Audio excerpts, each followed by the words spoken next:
Assalamualaikum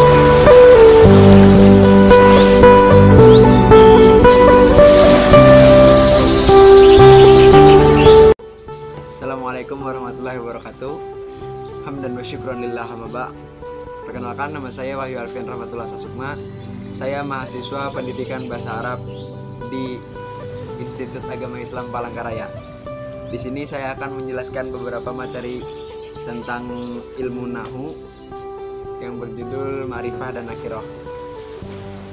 Secara umum kita ketahui bahwa isim ma'rifah adalah isim atau kata benda yang berarti khusus atau disebut juga memiliki arti tertentu sehingga orang dapat mengetahui maksud dari kalimat tersebut. Kemudian nakirah adalah sebuah isim yang masih umum atau global yang belum diketahui atau belum ditentukan maksud dari kalimatnya. Adapun isim ma'rifah itu terdiri dari isim domir. Isim mausul, isim isyarah, isim alam, isim yang didahului alif lam. Kemudian yang terakhir adalah isim yang diidhofahkan ke ma'rifah. Kemudian contoh-contoh dari setiap isim yang dinamakan ma'rifah adalah: pertama, contoh dari isim domir. Misalnya ana tolibun, itu contohnya dari isim domir. Kemudian isim isyarah, hazal me'lamatun. Kemudian isim mausul, ar-rajulul ladzi laqituhu bil amsi shalihun. Kemudian isim alam, Abdurrahman amamal fasli. Kemudian isim yang didahului alif lam, al-mudarrisu qaimun. Selanjutnya yang terakhir tadi apa? Isim yang diidhofahkan ke ma'rifah. Contohnya kayak al-kitabul fiqih, buku fikih. Kan sudah jelas bukunya buku fikih yang dimaksud. Nah, itu yang dinamakan ma'rifah. Adapun nakirah adalah sebuah kata benda yang belum ditentukan maksudnya. Contohnya kayak kitabun itu artinya buku. Masa ya buku aja berarti buku gitu doang. Makanya kalau ditambah lagi diidhofahkan baru dinamakan ma'rifah. Nah, selanjutnya kita beranjak ke materi yang kedua, yaitu inna wa akhwatuha. Inna wa akhwatuha adalah sekelompok huruf atau kata depan yang atau juga disebut dengan bahasa Arabnya itu amil, yang biasanya berada sebelum isim. Juga inna wa akhwati ini berfungsi sebagai menasabkan isim dan merofa'kan khobar. Adapun saudara-saudaranya inna adalah inna, anna. Nih kalian lihat, inna, anna, ka'anna, lakinna, laita, la'alla. Kemudian contoh-contohnya belum. Kita artikan saja dulu. Inna dan anna ini artinya sebagai penegas.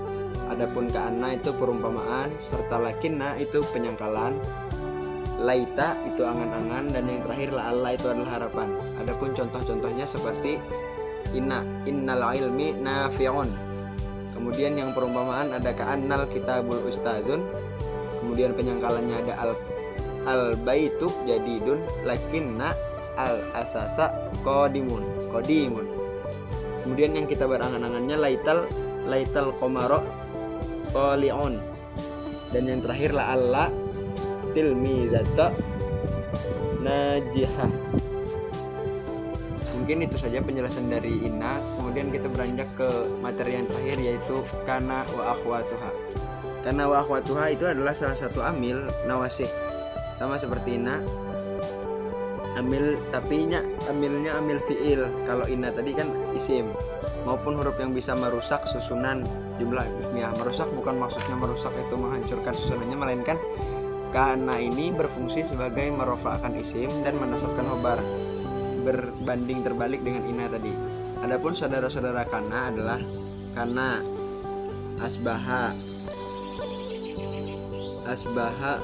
zolla, amsa, bata, laisa, soro, mabariha, manfaka, mafatika, mafatia, madalla, madama.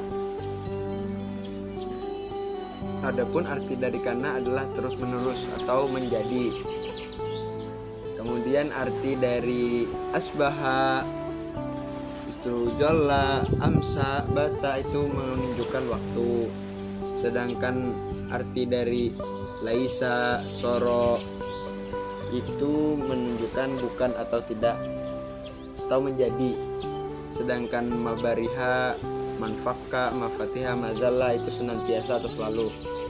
Kemudian yang madama ini artinya masih. Terus contoh dari setiap saudara-saudara kana tadi ini sebagian aja. Contohnya seperti kana ini, kannallahu ghafurur rahima. Kemudian asbahanya asbaha jawu mamtiron. Kemudian laisa amilu kaslanan. Kemudian soro as-saubu qasiron. Kemudian madama talibu hadiron. Yang terakhir mazallatil fakihatu nayiatan. Nah, mungkin penjelasan materi dari saya cukup sampai situ saja. Jadi kesimpulannya dari ketiga materi yang saya paparkan tadi adalah ada ma'rifah, nakiroh, inna wa akhwatuha, dan kana wa akhwatuha.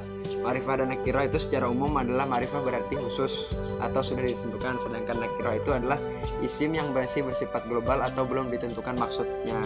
Kemudian inna itu adalah amil yang terletak di depan isim, sedangkan kana itu di sebelum isim. Tadi itu yang inna itu sebelum isim, sedangkan kana tadi itu pasangannya dengan fiil.